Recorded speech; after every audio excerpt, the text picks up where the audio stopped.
Hello friends, in the previous few lectures we have been considering a combination of coordinate system, and we have been rather extensively playing around with the indices. We have introduced indices, a generalized one, and we have been playing around with it.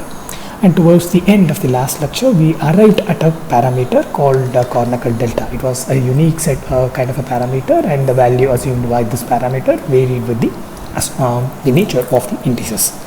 Now in this lecture, particularly at the beginning of this lecture, what we will try to do is we will try to revisit all that we have looked into, at least the key components of it, and then we will try to pull it all together and make a sense out of it. Okay, so if you could recollect the entire discussion that rather started off or that enabled us to use indices, it began with consideration of two different coordinate systems, and one coordinate system we refer to it as Z1, Z2 and Z3. The other coordinate system we refer to it as Z1 prime, Z2 prime and Z3 prime. So we assumed that, or these coordinate system which we have considered, we assume that these coordinate systems are inverse of one another. So if they are inverse of one another, it is possible for us to write one of the coordinate system as the function of another, that is Z1, one of the coordinates of a system, as the function of another, that is Z1 prime, Z2 prime and Z3 prime, which is subsequently the function of the original coordinate system. Then this will ultimately lead us to the corresponding independent variable, that is Z1. So these functions are the coordinates of the original system. Now these functions are the coordinates of the original system. So this is rather a characteristic feature of two coordinate systems that are inverse of one another. So when you treat one of the coordinates as the function of another function, it will ultimately, that is function of another function through the other coordinate system that we have considered, then we are able to recover the corresponding independent variable.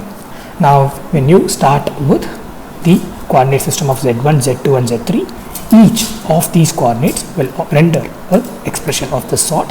So it is possible for us to rather summarize it and express this as Zi as a function of the prime coordinate system, which is subsequently a function of the non-prime coordinate system. So this one is a prime coordinate system, and this subsequently turns out to be a non-prime coordinate system.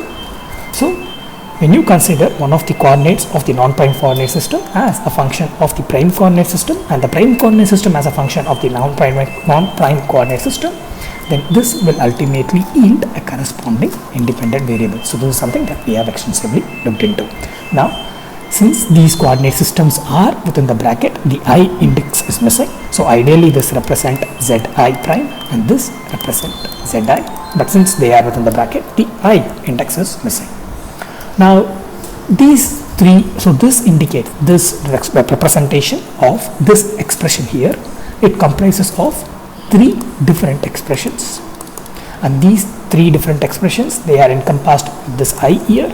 So what this I here is then a free index, because depending on what the value I assumes, you need a separate expression to rather delineate it, to expand it. Now the same kind of an expression can be written for the starting off with the prime coordinate system, and that will be of this form here, Zi prime, which is a function of the non-prime coordinates, and the non-prime coordinates are in turn a function of the prime coordinates. So the corresponding independent variable is being recovered. So this again, it encompasses three different relations, and all these three different relations that are the characteristic feature of the inverse relation are now being, so 3 and 3, 6 expressions are now being written as in a shorter form by two different expression by using the index I. So this is where we started the use of index. Now what essentially then we wanted to do was we wanted to take the partial derivative of these expressions, because we were able to relate the partial derivatives to that of the covariant vectors. We were able to relate or derive the unit vectors by considering the partial derivative. So we attempted to take the partial derivatives of these individual expressions we have that indicated the inverse relation between the two coordinate system. Now when we consider the partial derivative of the non-prime coordinate system, now since the non-prime coordinate system has three different axes associated with it, it is possible for us to find the partial derivative of one coordinate system with respect to all the three other coordinate systems. So if we start off with 1, it is possible for us to identify the partial derivatives of z1 with respect to z1, to z1 with respect to z2, z1 with respect to z3. So we are exclusively focusing on the non-prime coordinate system, and this non-prime coordinate system again is a function of, so the non-prime coordinate system is expressed as a function of the prime coordinate system, and the prime coordinate system is again a function of the non-prime. So it is possible for us to consider the derivative of the one coordinate system or the one coordinate axis of the non-prime coordinate system with respect to the one of the three other axes that contribute to that make up the non-prime coordinate system. So therefore we have these three expressions, these three partial derivatives. So here we started off with the z1 coordinate axis, and with respect to that we have considered the partial derivative of z1 with respect to z1, z2 and z3. So this can be again extended. We can consider the partial derivative of z2 with respect to z1, the partial derivative of z2 with respect to z2, the partial derivative of z2 with respect to z3, and same can be extended for the partial derivative of z3 with respect to z1, the partial derivative of z3 with respect to z2, the partial derivative of z3 with respect to z3. Now, whatever operation or whatever partial derivatives that we are estimating for the non-prime coordinate system can also be estimated for the prime.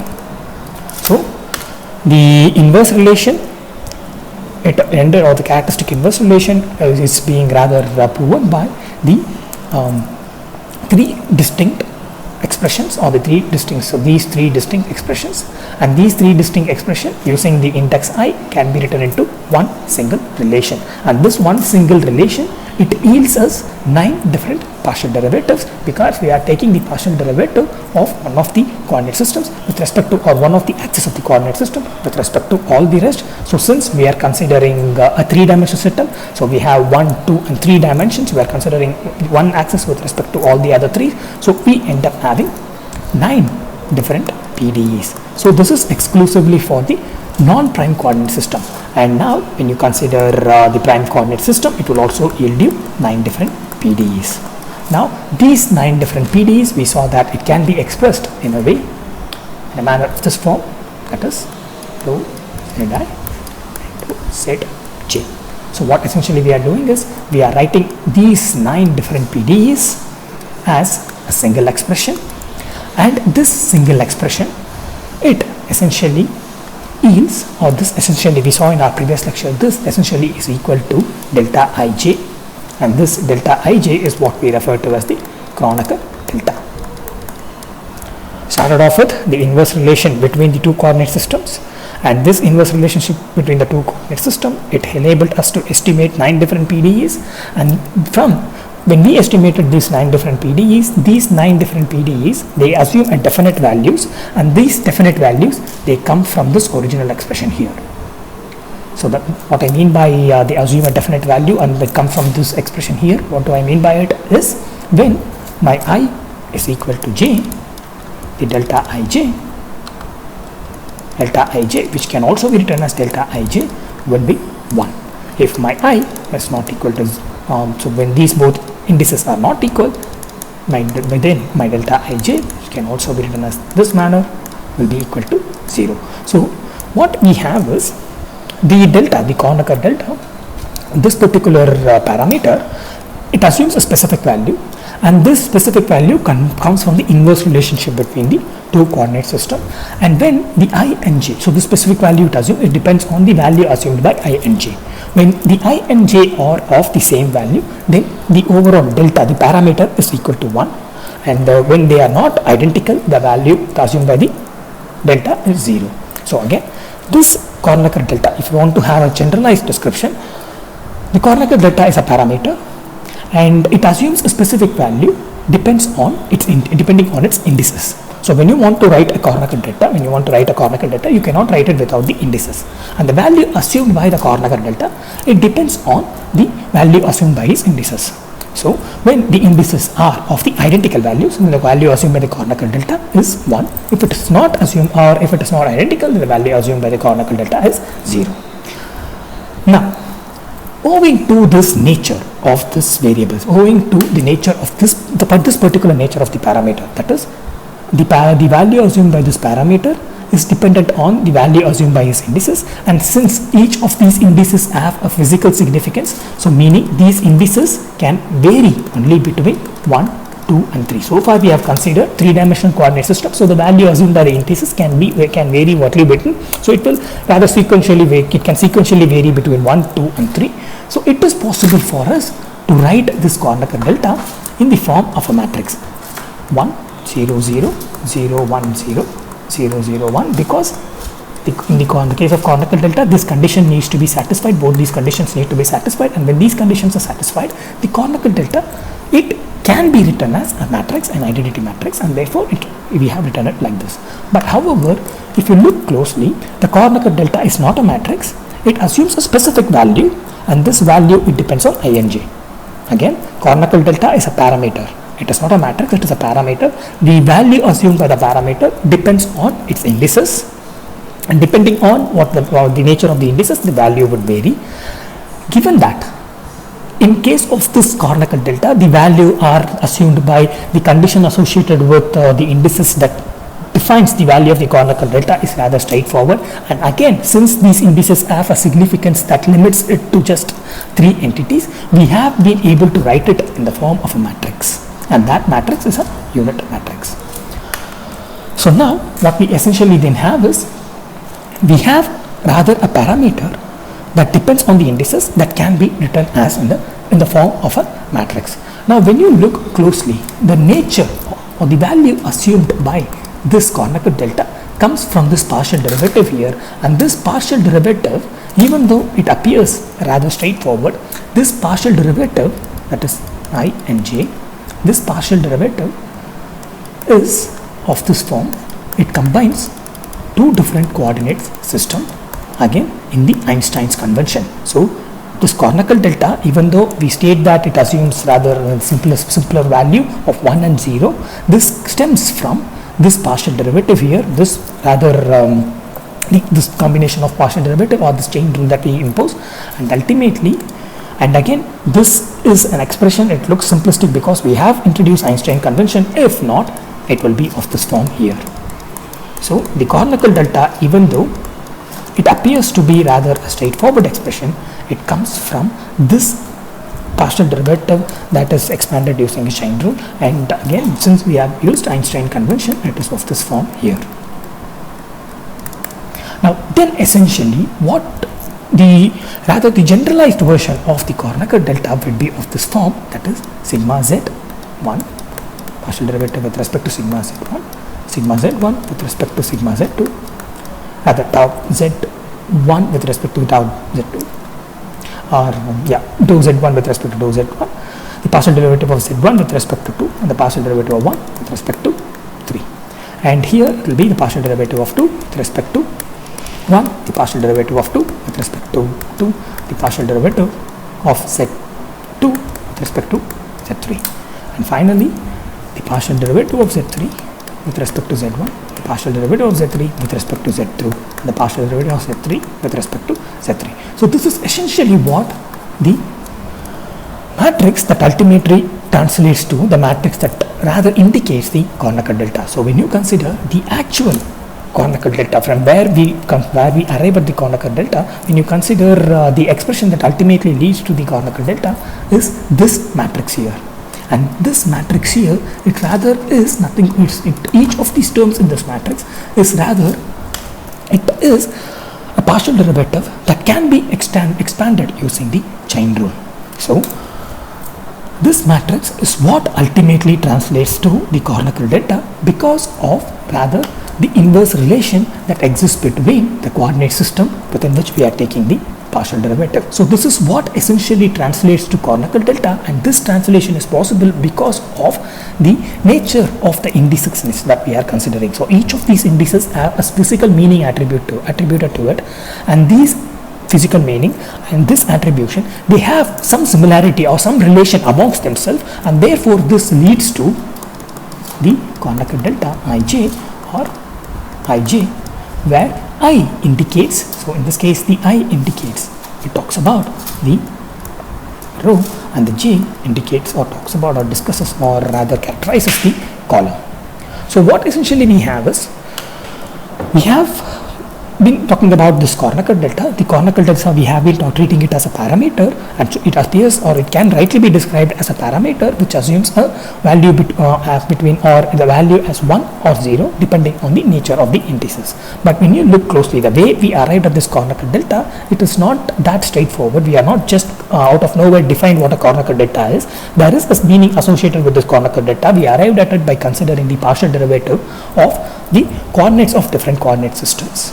And these different coordinate systems, they exhibit a relation with one another, that is this inverse relation with one another, and that gives us this combination of partial derivatives, and these partial derivatives, each of these partial derivatives can be expanded using the chain rule, and ultimately when you expand it using the chain rule, only then you will be able to assign value to this Kronecker delta. So what essentially we have is, when you say that Kronecker delta is a parameter and the value of the parameter depends on the nature of the indices, there is a whole lot of significance associated with these indices. There is a whole background associated with the indices, and there is also a whole physical significance associated with the value or the nature assumed by these indices. It is not just out of nowhere we are coming up with these parameters, and these parameters can be represented as a matrix, and in this matrix they have a definite values. It is not like that. These indices, they have a significance associated with them. In this case, these indices indicate the coordinate systems, and there is a relation between these two coordinate systems. So therefore, based on this relation alone, these parameters would assume a definite value. So this is something that we need to understand, that is, even though superficially the Kronecker delta, purely from a mathematical perspective, is a parameter that assumes a value either 1 or 0 depending on the nature of these indices, in actuality, the way we arrived at it, it shows that in the background, why the value is between 0 or 1, or it is either 1 or 0, is because there is a physical significance that is associated with each of these indices, and each of these indices, they represent the coordinates of coordinate systems, and these are and they connect these two different coordinate systems. They are governed by the relation between these coordinate systems, and therefore we are able to arrive at this Kronecker delta. So then again, to get back, the Kronecker delta is a parameter, and then this parameter assumes a definite value, and the value is depends on the nature of these indices, and these indices are not just random, they have a physical significance associated with it. Now, the reason why we have to consider or define the Kronecker delta in this manner is because the Kronecker delta has now given us a new way of rather describing a parameter. So again, if we take it as in a generalized sense, it is possible for us now to move away from the Kronecker delta and consider a parameter Aij or Aij. Now, similar to the Kronecker delta, whatever definitions we have been attributing to it, similar to that, we can attribute the same definition to this parameter Aij. Similar to the Kronecker delta, this value assumed by this Aij, this parameter Aij, it depends on the nature of its indices I and j. So whatever be the nature of the indices, whatever be the indices combination of indices that we are considering, the value of the A would vary. On top of it, I and j has a physical significance associated with it. So therefore, this Aij parameter is rather governed by this parameter Aij is rather governed by the nature of the indices. The value assumed by Aij is rather governed by the value or the nature of its indices. And these indices have a physical meaning associated with them. It is not just randomly we are picking these values, they have some significance associated to them. Now, when you consider the different combinations of Aij, again, so when you consider the different combinations of I and j, assuming that I and j still continue to reflect the coordinate system, and they assume a value between 1 or assume a value either 1, 2 or 3. So what we are essentially considering is, we are considering a generalized version of the Kronecker delta, and that generalized version is parameter A, and it depends on the indices I and j. These indices I and j, we assume it to be, let us assume that it represents the coordinate system, and let us assume that we are considering three-dimensional coordinate system. So therefore, these I can assume a value of 1, 2 or 3, or the j similarly can assume a value of 1, 2 or 3. Now, depending on what the value of the indices are, the corresponding value assumed by the A, the parameter, would vary. So if we are considering say I as 1 and j as 1, the corresponding value of the parameter will be A11. If I am considering my I as 1 and the j as 2, it will be like this. So what we have is, when we have a parameter the value of which depends on its indices, it is possible for me to combine all the different possibilities of I and j and come up with all the different values this particular parameter can assume. Let me repeat. We have a parameter, that is the value assumed that the parameter depends on its indices, the nature of this indices. Now we have restricted ourselves, we have given the meaning to this indices as the coordinate system. So we are restricted ourselves to a three-dimensional coordinate system. So the value this I can assume is 1, 2 or 3. The same goes for j as well. So when I have restricted myself to such a system and attributed such meaning to the indices I and j, then and again, now when the value of A depends on the nature of these indices, then I can come up with, then I can describe the individual values that are assumed by this parameter I and j, and I can write it in this manner. So when the I and j are equal to 1, the corresponding parameter, the corresponding Aij will be A11. When the I is 1 and the j is 2, the corresponding parameter will be A12, and so on and so forth. Then I will be able to get 9 entries, and these 9 entries indicate the value assumed by the parameter A, depending on the nature of the indices that we are considering, depending on the combination of the coordinates that we are considering.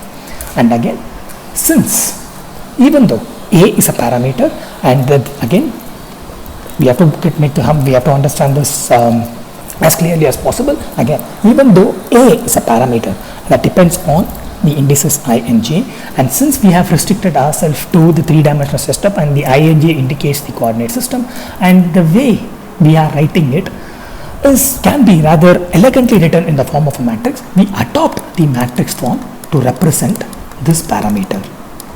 So Aij in itself is not a matrix, we adopt the matrix form to represent this parameter because we have considered such a description for the indices I and j. So we have assumed that these indices are rather the coordinates of a system, and therefore the value would range between 1, 2 and 3. So therefore, when you consider all the entries that are possible, all the different possibilities of all the possible values that A can assume, it ranges from A11, 12 and 13 to 9 different possible values A can assume, and owing to this nature, we have expressed it in the form of a matrix here. But we need to be absolutely clear that this in itself is not a matrix, but this in itself is an entry within the matrix. So A11 is this entry, A12 is this entry, A13 and A31 is this entry. So ideally the last term would be A33, and A33 is this entry. So the parameter, to represent it holistically, to represent all the possible values of this parameter Aij, we are representing it in the form of matrix because this representation includes all the possible parameters of Aij. So all the possible values that could be assumed by Aij. But Aij in itself is rather a parameter whose value depends on the nature of these index Ai and j. So when you assign specific values to this I and j, when you assign specific values to these indices, then it will lead you to a specific parameter within this matrix representation. So that is what we refer to as a tensor. So Aij is nothing but a tensor. So when you consider the different way of representing a parameter, we have a scalar representation where there is only just a magnitude. In case of vector, we have magnitude and a direction. Now in case of tensor, I cannot say two directions because here we have seen two different coordinate systems. So there are possible physical meaning these indices can assume. So two different direction is a common one. There is a combination of plane and direction, which we will see subsequently. So what essentially is a tensor in this context? So the Kronecker delta, what essentially it has done is it has provided wonderful pathway for getting into the discussion of the tensors. So what a tensor is, rather in this case, the way we have introduced it, is a parameter. The value assumed by the parameter, the nature of this parameter, the value assumed by it depends on the nature of the indices. Now in this case, depending on, so in case of the Kronecker delta, the value assumed by the parameter, the Kronecker delta was rather straightforward. The only condition you need to look into is if these two indices are identical. If they are identical, then the value is 1. If they are not, the value is 0. Nevertheless, when you consider a generalized version of the Kronecker delta, when you consider the Kronecker delta as a parameter and you arrive at a generalized parameter of that sort, then you will end up with Aij.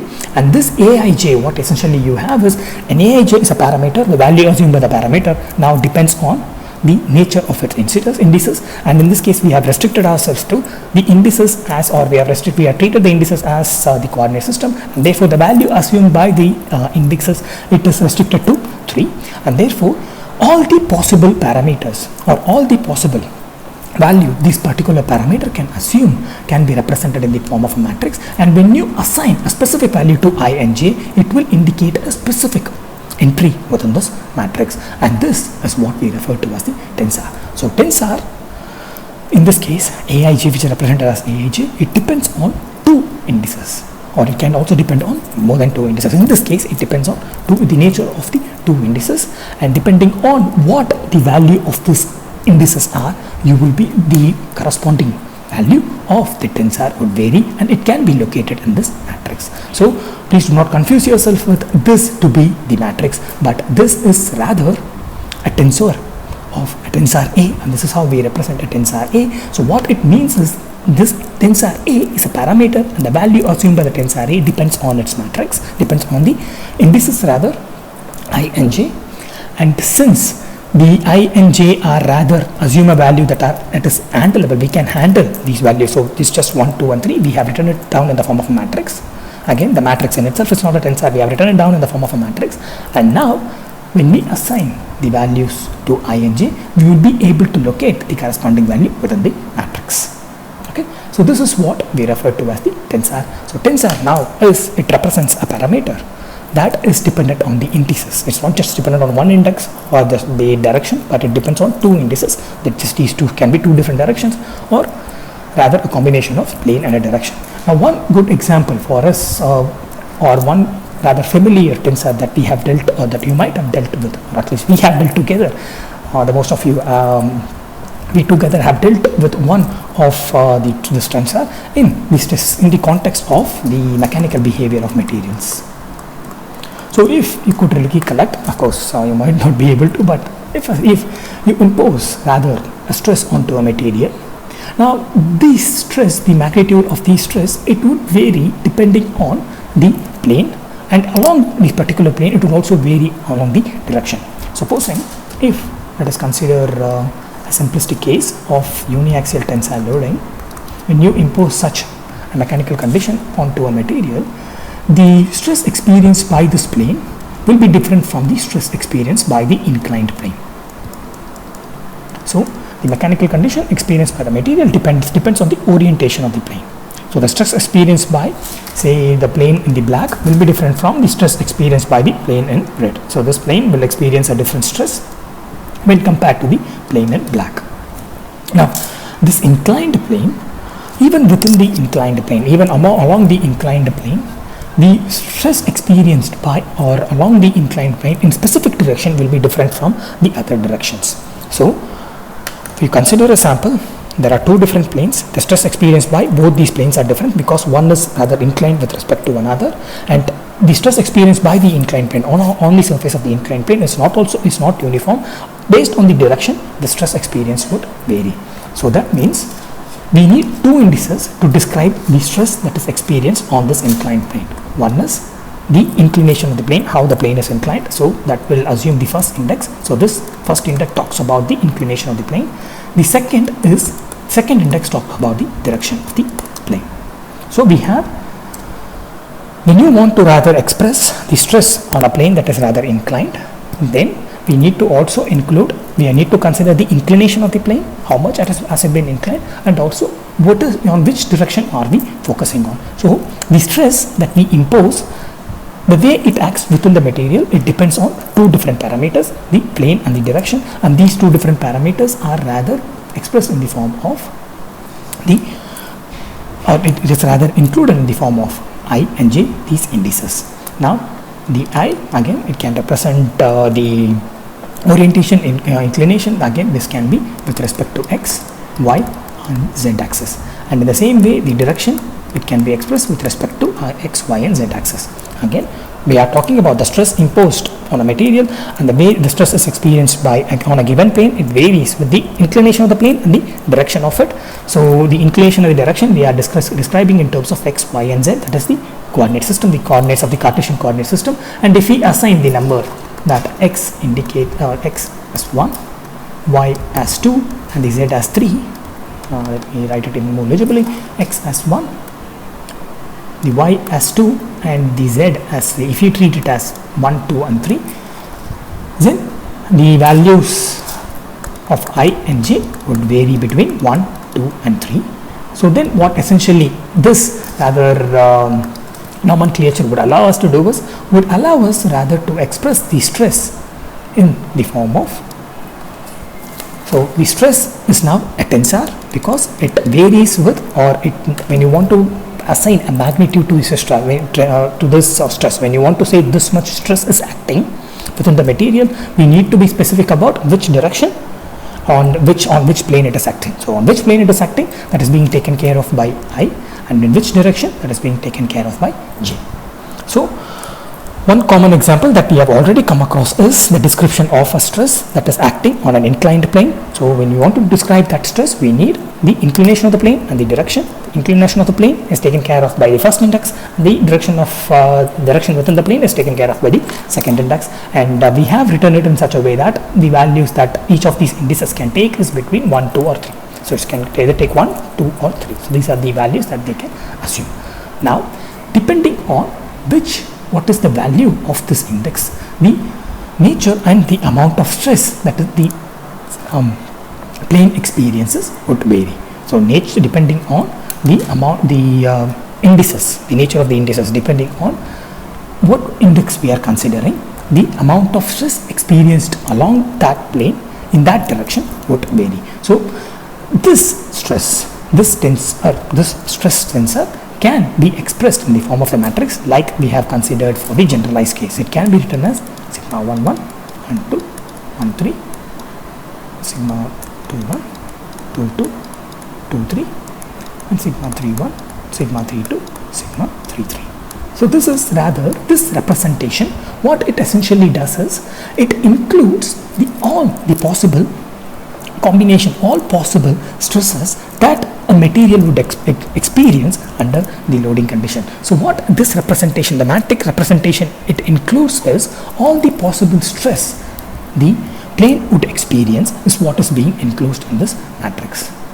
Now depending on the direction, when you select a plane and when you consider a specific direction, and that stress, it means when you consider a plane and when you select a specific direction, what essentially you are doing is you are assigning values to I and j, and when you assign a values to I and j, then you are considering a specific stress. So if I assign value 1 to I and 2 to j, then I am considering a specific stress that is acting along a specific plane in a specific direction. So what essentially we have now seen is, so we have been talking about the Kronecker delta, and from the Kronecker delta we have been able to arrive at describe a similar parameter, a generalized one, a parameter that has the features of the Kronecker delta, but this one is rather a generalized one, and this parameter rather is what we refer to as the tensor. And now we want to see if there is any parameter that we have looked into in the context of the material's behavior, and if we consider such a context, then we are able to see that there is one parameter that fits in to this characterizing feature of A, and that parameter is nothing but the stress.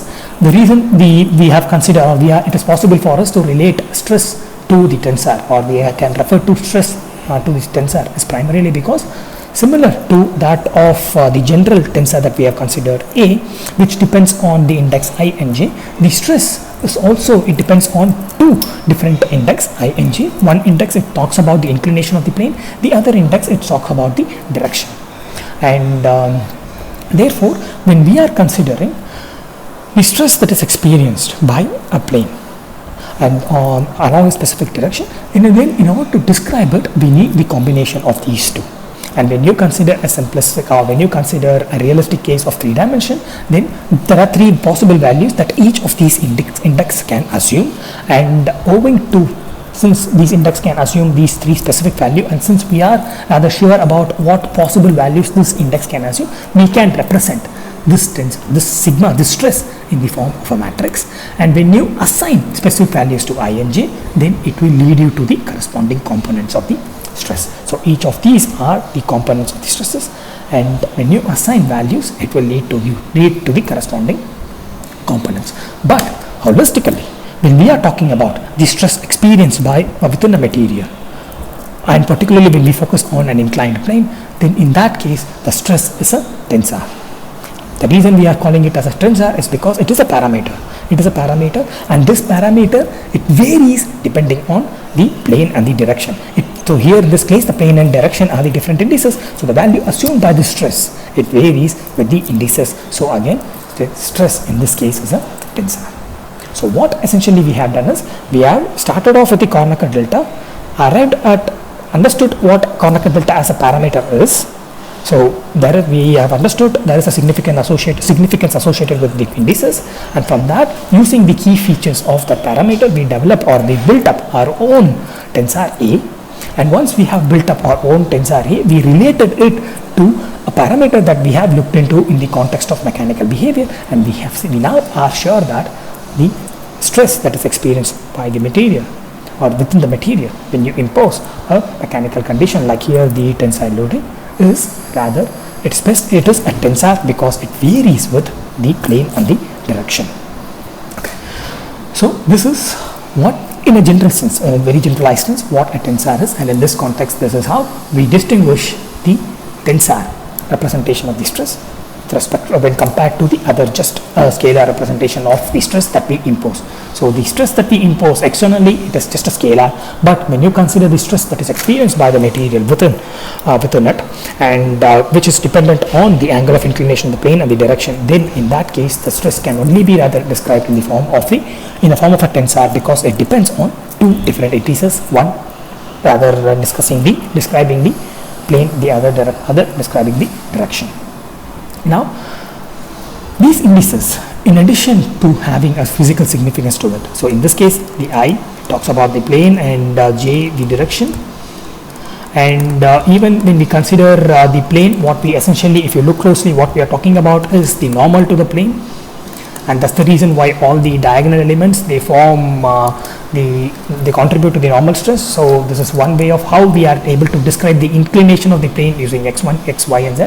So that is something that we will look into when we are relating the tensor particularly or exclusively to this particular to the context of mechanical behavior of materials. But as a generalized description, I hope you are able to see why stress is a tensor, why or how we can relate this stress tensor to the generalized tensor that we have cooked up, that is Aij. Now, so we have seen that the I and j, it has a physical significance associated with it. Now, in addition to individually assuming a significance, there is also rather a significance in the way we write this I and j, the way we rather place I and j. So when I say that Aij, so is rather a tensor, and it can be written in form of a matrix. It can, all the entries or all the values that this particular tensor can assume can be written rather neatly or elegantly in the form of a matrix.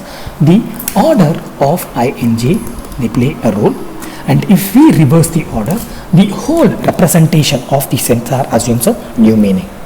So it's not only that I and j, these indices, they have a physical significance behind them, it is also, there is also a significance associated with how we write them. If I reverse I and j with j, if I reverse the way I am writing these indices, there is a new way we are writing down the possible values of this particular tensor here. So in order to understand that, we will try to rather consider the Jacobian as a tensor. We will try to write the Jacobian as a tensor. So when you want to consider the Jacobian, then we will go back to our consideration of the two coordinate systems, that is z1, z2 and z3, and the other coordinate system z1 prime, z2 prime and z3 prime. So what we will consider is the zi prime written, the coordinates the coordinates of the non-prime system written as the function of the prime coordinates. So this rather expression here, or this rather term here, it includes three expression.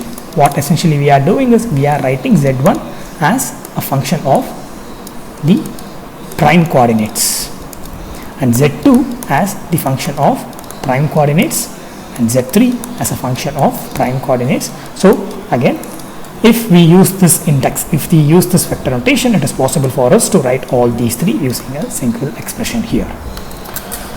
Now from this it is possible, from this expression, from this relation, it is possible for me to write the Jacobian. So the Jacobian that I am considering is zi, partial derivative of I with respect to zi prime. Okay, so this can be expressed as z1, partial derivative of z1 with respect to 1 prime, z1 with respect to 2 prime, z1 with respect to z3 prime. And so this matrix can be then should be z2 with respect to z1 prime, z2 with respect to z2 prime, z2 with respect to z3 prime, then z3 with respect to z1 prime, z3 with respect to z2 prime, and z3 with respect to z3 prime. So what essentially we have done is we have considered the Jacobian of the non-prime coordinate system with respect to the prime coordinate system, and we have written it down. Now if you treat it as a tensor, then this can be written as the individual entries of this matrix can be rather encompassed by j. On the top we have I that governs the row, and at the bottom we have I prime that governs the column. So we have considered the Jacobian of the non-prime coordinates with respect to that of the prime coordinates, and we have written the individual, so we have treated it in the form of a tensor, and that tensor is represented as I prime, which is equivalent to I prime. Now there might be a question on why we have considering I prime, not j or j prime. The reason is because these are two different coordinate systems. We are not playing around within the same coordinate system. We are considering two different coordinate systems, so we can use same I here. So we have the Jacobian now is represented as I prime. So what we have done is we have represented the Jacobian as a tensor. So the individual entities are, we have represented the entire Jacobian as a tensor, and that tensor is represented by this here. So this is one way of representing it, the other way of representing it. So when you are translating from Kronecker delta, you will stick with this representation, and the generalized representation is just, that is j I prime. Okay. Now when you consider the transpose of j I prime, when you consider the transpose of it, so when you consider the transpose of it, so what essentially you are doing is you are considering the transpose of this matrix here. So when you consider the transpose of this matrix, it will be partial derivative of 1 with respect to 1 prime. So you will be writing this here. So you are taking the transpose, so 2 rather 1 z1 prime. So this term is what we are writing now. So we are replacing the columns with rows and rows with columns, and finally z1 by z3 prime. Same way what we will have is z2 by z1 prime, z3 by z1 prime. Same way we will have, in this case we will have z2 by z2 prime and z2 by z3 prime. So what we are doing is we are taking rather the transpose of this matrix here, and when you take the transpose of this matrix, then you will end up having this form z3 by z3 prime and finally the one term that is left would be this term, that is Z3 by Z2 prime. So we have taken the transpose of this matrix, and here, so ideally it was Z1 by 1 prime, ideally initially it was Z1 by 1 prime, Z1 by 2 prime, Z1, so this is 1, Z1 by 1 prime, Z1 by 2 prime, Z1 by 3 prime. So here we have taken the transpose. So what occurred at the row is now in the column. So it is Z1 by 1 prime, Z1 by 2 prime, Z1 by 3 prime. Initially they occurred in the row, now they occur in the column. So we have taken the transpose. Now when you look closely, when our Jacobian is this, when our Jacobian, we have already fixed our Jacobian, and it is the partial derivative of the non-prime coordinates with respect to the prime coordinates. When we have defined our Jacobian in that manner, and when we take the transpose of the Jacobian matrix, and then we want to write it in the form of the vector notation, then what we would write, what we would arrive at is, so here when you consider, rather the row is fixed by the 1 prime. So in this case, when you consider the row, it is 1 prime, 1 prime and 1 prime, so it is fixed by the prime coordinates, and what the column is rather is fixed by the non-prime coordinates. So what essentially we have done is, we have written the Jacobian of this form in the form of a matrix. We have considered the Jacobian of this form and written it in the form of a matrix, and this matrix we have written it in the form of a tensor, using a tensor notation, and that tensor notation is I prime. Now we have taken the transpose of this matrix, and when you write the transpose of the matrix using the tensor notation, what you would observe is the I prime assumes the first index while the I assumes the second index. So what we then say, what we then observe is, when you have a tensor that is I prime, and when you reverse, or when you rather reverse the order of this notation, what you end up having is, you would end up having the transpose of its matrix representation. So initially we have this Jacobian, and when we took the transpose of it, we ended up with this representation I prime I. So again, we have to be very careful. We already defined what our Jacobian is, and then we expressed it in the form of a matrix, represented it as a, so we have defined our Jacobian, expressed it as a matrix, written it using the tensorial notation. And once we have done all this, we have taken the transpose of the matrix. So this matrix, we have taken the transpose of it, and this matrix that we had taken the transpose of, we have expressed it using the tensorial notation. When we write it as using a tensor notation, we see that when we change the order of the index, what essentially we are considering is the transpose of the matrix that includes all the different forms of the tensor. So what we essentially then have is, if I have a matrix of A, I, J, and if I take the transpose of it, then essentially I am rather considering, I'm just rather switching my two different indices. So this we have seen by considering the Jacobian matrix, and this can be rather extended to the generalized case as well. So with this, we will wind this lecture up.